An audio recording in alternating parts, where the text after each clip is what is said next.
One of the most challenging times where you need to step into a leadership position is when you actually get promoted.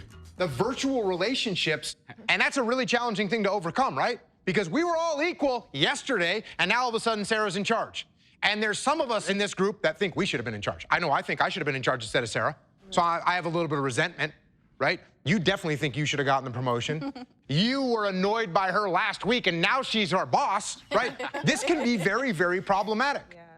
So what are we gonna do? How are we gonna handle this?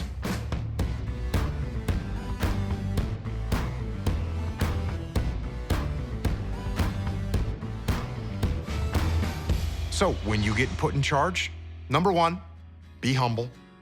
Number two, listen, take input. That will help you formulate a plan so that you can go lead and execute. And as you continue to lead, communicate the why. The most important thing that we have to communicate from a leadership position is you have to communicate to people why they're doing what they're doing. This is so powerful. I was working with a company, and this company, they were losing a bunch of money, and over a series of a few months, they were able to turn around and get things going around and became profitable. The CEO got up in front of all the employees and said, "Hey, you've done a great job. I want to say thank you. We're profitable for the first time in a long time. We're going to be able to pay our shareholders dividends for the first time in a while. We're taking market share, which means we're going to be able to grow and make even more money." And he got done spitting these facts thinking he was going to see everyone jump for joy, and they didn't.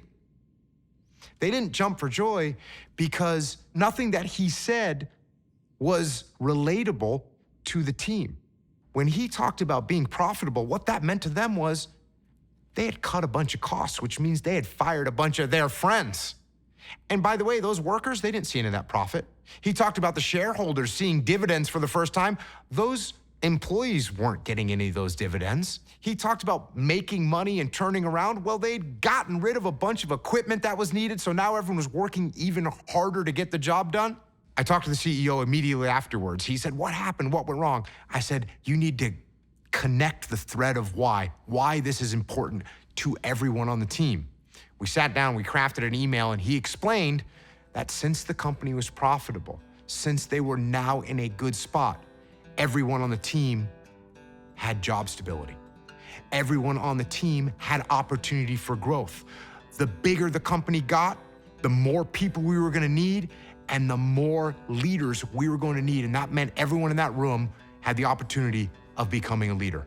And all of a sudden, that why connected from the company to each of the individuals. And that's what we need to make sure we do as leaders. Make sure we connect that why so people know why we're doing something, not just why it's good for the company, not just why it's good for the team, but how that ultimately helps every individual on the team.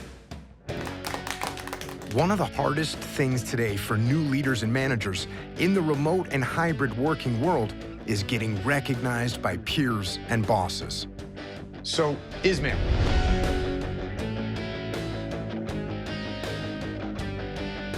you've got a scenario that's happening where you actually want to figure out how to be identified as a leader that's ready to step up. Talk to me about what's going on. Absolutely. So I recently transitioned from an on-site, full in-the-office 40-hour-a-week job to being fully remote at my current company.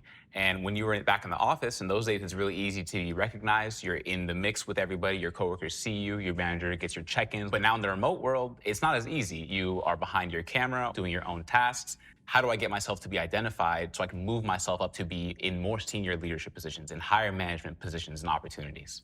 Great question. This is a phenomenon that's taken the world by storm, right? This totally virtual workplace, and there's been companies that have gone completely virtual and they're not coming back. There's other companies that went virtual and now they're coming back full live. I've been advising people that I think actually taking advantage of the pros of each is the best methodology, but there's some companies that are completely virtual. We have an individual who is working hard, who really wants to further themselves, in their business, wants to get noticed, wants to get promoted. It is especially challenging for Ismail because he's in that remote work situation. How is he going to get noticed?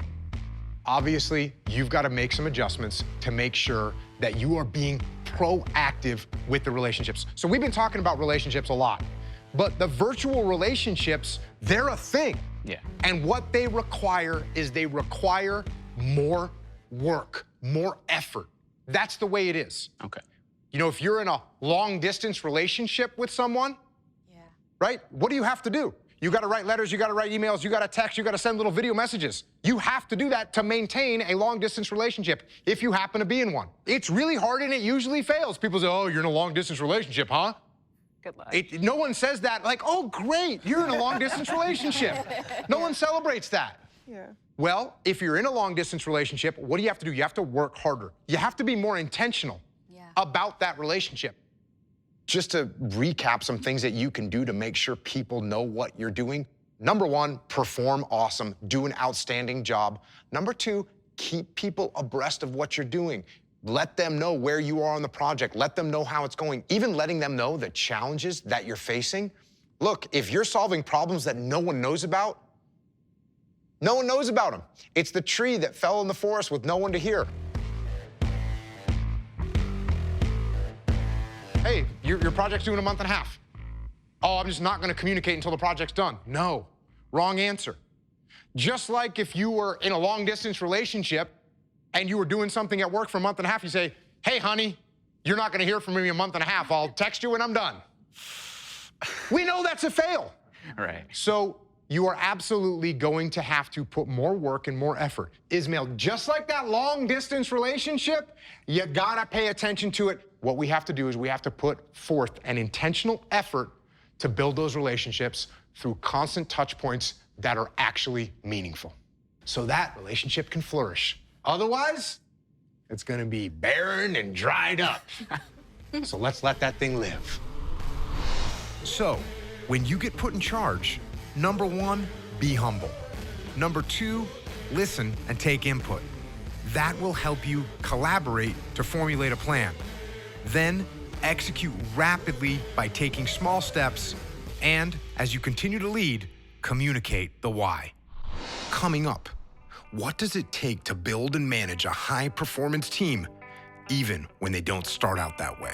So when I have people on my team that don't want to step up and do work, that don't want to take ownership of things, I know that there's some changes that I need to make in order to bring them up to speed.